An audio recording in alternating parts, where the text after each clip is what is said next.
The two British-Israeli sisters shot dead in the West Bank are named. Maya and Rena D., daughters of a British rabbi, were killed when their car came under fire. Their mother is in a critical condition. It's really devastating. The two girls, so mature and wonderful, smiling all the time. It's hard. It's really hard. Also tonight, China war games surrounding Taiwan in the latest escalation in the Pacific Ocean.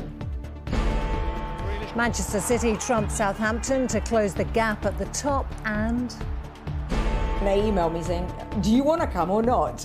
And then I said, "Oh gosh, of course, yes." A coronation for the people. How the King's big day will focus on community as much as royalty.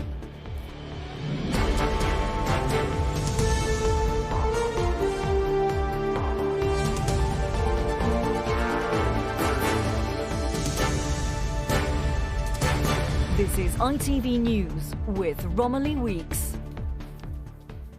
Good evening. Two British-Israeli sisters shot dead in a drive-by shooting in the occupied West Bank have been named tonight as Maya and Rena D. The girls, the daughters of a London-born rabbi, were on a family hiking trip. Their mother, who was injured in the attack, is in a critical condition in hospital.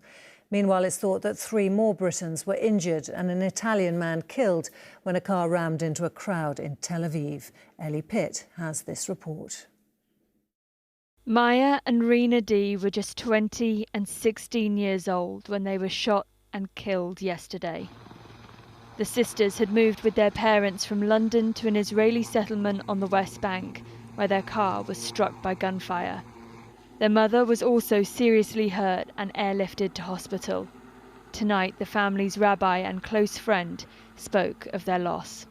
It's really devastating. The two girls, so mature and wonderful, smiling all the time. Really, they're part of the whole bunch here, and it's hard.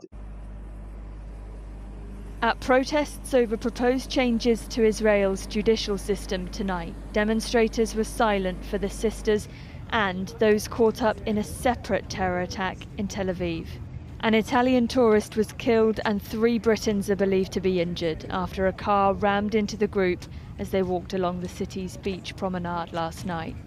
Israeli police shot dead the Palestinian assailant driving the vehicle.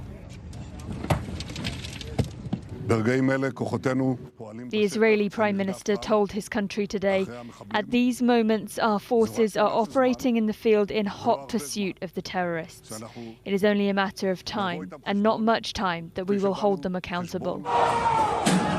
Violence in the region has escalated after Israeli police raided and evicted worshippers inside the Al-Aqsa Mosque in East Jerusalem last Wednesday.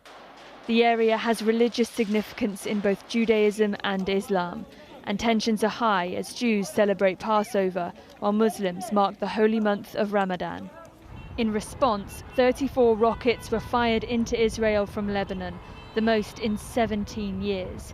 Any potential damage from these, though, was blocked by Israel's Iron Dome defense system. But destruction was inflicted through Israel's retaliation, airstrikes on Lebanon and the Gaza Strip.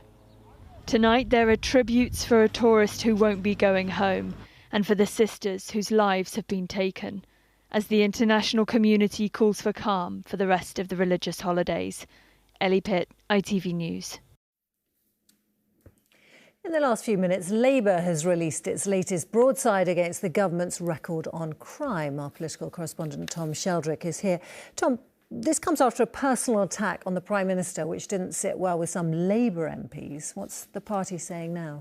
They are accusing the Conservatives of handing shockingly short jail terms to thousands of convicted rapists. They've analysed government figures and they say that since 2010, nearly 4,000 adult rapists have received prison sentences of less than 7 years. Labour pledged that if they were in power, they would introduce 7-year minimum sentences for such crimes. Responding tonight. The Conservatives have criticised the record of the Labour leader Sir Keir Starmer from when he was the Director of Public Prosecutions. They say that sentences for rape on average have increased since he left the Sentencing Council, which produces guidelines on sentencing, and that he voted against the government ending the automatic release of serious sexual and violent offenders halfway through their sentences. It's clear that both main parties are competing to be tough on crime, and Labour have also published the third similar attack advert in as many days, citing government data to suggest the Prime Minister doesn't want thieves to be punished. A similar initial ad suggesting Rishi Sunak doesn't think that child sex abusers should be sent to prison was widely condemned, including by some Labour MPs, but it seems the party are determined to press ahead with this new, more aggressive approach. Right, Tom, thank you. Ever since Russia launched its full-scale invasion of Ukraine last year, there have been fears that China could be emboldened to do the same to Taiwan. It's led to shows of support for the island by America and the West, which have been met tonight by the launch of Chinese military exercises. Callum Watkinson reports. It may be a drill, but the message is real and won't be lost on the leadership of Taiwan or their friends in Washington. China's People's Liberation Army announced 3 days of what they called combat readiness patrols, a posture, they said, of encirclement and deterrence. As boats and planes carried Chinese forces towards Taiwan, a motorcade carried the chairman of the Foreign Affairs Committee of the United States Congress to a meeting with the island's president in its capital, Taipei. Michael McCall said the US is as committed to the supply of arms to friends in East Asia as it has been in recent years to those in Eastern Europe. I promise you, Madam President, we will deliver those weapons, and we will provide training to your military, not for war, but for peace. China's military exercises began hours after President Tsai Ing-wen returned from the States and a meeting with the House Speaker. Her diplomacy was mocked on Chinese state television, but analysts say there is nothing funny about China's true intentions. They've deployed the sort of units that we would expect to see if they wanted to isolate Taiwan and keep people away. They've even said we're practicing for isolating the island. But China called this a defence of its territorial integrity and warned outsiders against collusion and provocation. Callum Watkinson, ITV News. One of the youngest children to be charged with murder in the UK has appeared in court. The 12-year-old boy was arrested over the murder of 60-year-old Marcia Grant after she was killed by a car in Sheffield on Wednesday. A youth court today ordered the boy to be remanded in secure accommodation. And Nicola Sturgeon has spoken for the first time since her husband's arrest. Former SNP Chief Executive Peter Murrell was questioned and later released in a probe of SNP party finances. Much as there are things I might want to say, I'm not able to do so, other than to say that, as has been the case, there will continue to be full cooperation. The last few days have been obviously difficult, quite traumatic at times, but I understand that is part of a process. In the Premier League, Manchester City closed the gap on leaders Arsenal to 5 points after a 4-1 win at Southampton.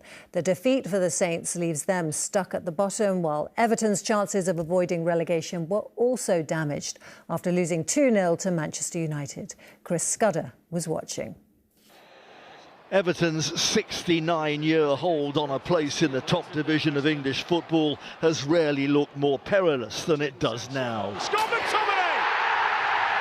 Sean Dyche has seen it all before in relegation battles past with Burnley, but could have done without the deflating sight of captain Seamus Coleman handing Manchester United an Easter gift. 2-0. The Toffees are in a sticky mess right now and running short of time to save themselves.